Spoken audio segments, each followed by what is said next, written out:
Hallo, heute einfach erklärt, wie ihr eure eigene E-Mail-Adresse erstellt. Nach dem Hochfahren befinden wir uns auf dem Desktop und klicken unten auf den Browser Microsoft Edge. Damit wir unsere gewünschte Seite finden, geben wir oben links in der Suchleiste gmail.com ein und wenn wir das dann mit Enter bestätigen, sind wir schon auf unserer Anmeldeseite. Wenn wir dort angekommen sind und die Seite sich nicht in Deutsch präsentiert, können wir unten links die Sprache ändern. Hier könnten wir uns direkt anmelden mit der E-Mail oder Telefonnummer, falls wir schon ein Konto haben. Ansonsten klicken wir auf Konto erstellen und wählen dort für meine private Nutzung aus. Dann möchte Google gerne einen Vornamen haben. Der Nachname ist optional. Wir geben hier beides ein, Hans Maurer, und klicken auf Weiter. Auf der nächsten Seite werden wir dann nach unserem Geburtsdatum gefragt. Das kann nicht übersprungen werden. Das sehen wir daran, dass wenn wir auf Weiter klicken wollen, dass es dann rot wird. Somit gebe ich jetzt hier ein fiktives Datum ein und füllen alles aus. Das Geschlecht an sich müssen wir nicht angeben, können wir hier nicht beantworten und gehen auf Weiter. Auf dieser Seite haben wir dann Vorschläge von Google, wie unsere E-Mail-Adresse aussehen könnte.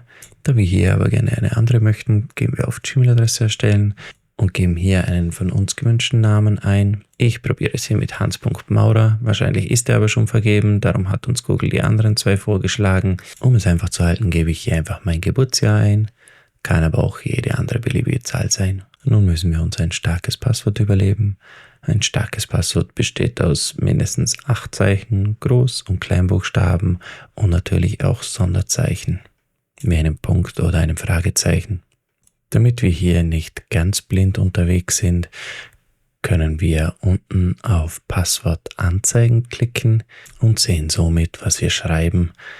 Hier habe ich Groß- und Kleinbuchstaben, ein Sonderzeichen, Zahlen und am Ende füge ich nochmal ein Sonderzeichen hinzu. Und zur Bestätigung schreibe ich es unten nochmals genau gleich ein.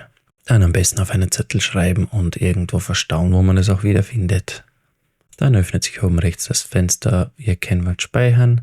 Da drücken wir jetzt nicht, da wir das nicht wollen und schauen uns an, wie es weitergeht.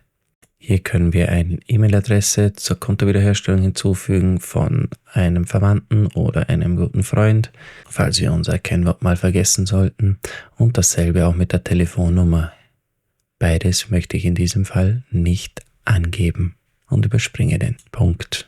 Hier wird uns gezeigt, wie unsere E-Mail-Adresse aussieht. Diese können wir uns auch notieren. In diesem Schritt werden wir dann gefragt, wie wir die nächsten Entscheidungen treffen möchten. Da geht es um Datenschutz und Datenweitergabe. Diese können wir dann in einem Schritt an- oder ablehnen oder in 4 Schritten. Ich wähle hier in einem Schritt aus.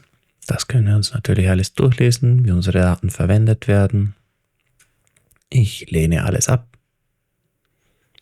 Dann werden wir nochmal informiert, dass wir dadurch keinen YouTube-Verlauf haben, Web- und App-Aktivitäten und auch die Werbung nicht personalisiert kommt, sondern individuell. Das bestätigen wir. Auf der nächsten Seite Datenschutz und Bedingungen. Dies lesen wir natürlich alles durch und stimmen zu. Ansonsten geht es nicht weiter. Und nach 2-3 Momenten haben wir es dann erledigt. Unsere E-Mail-Adresse wurde erstellt und wir befinden uns auf der Webmail-Oberfläche und können von nun an E-Mails empfangen oder auch schreiben. Wenn ihr Fragen habt, dann schreibt es gerne in die Kommentare. Wenn es euch geholfen hat, dann freut mich das und nicht vergessen, Daumen nach oben und abonnieren. Tschüss.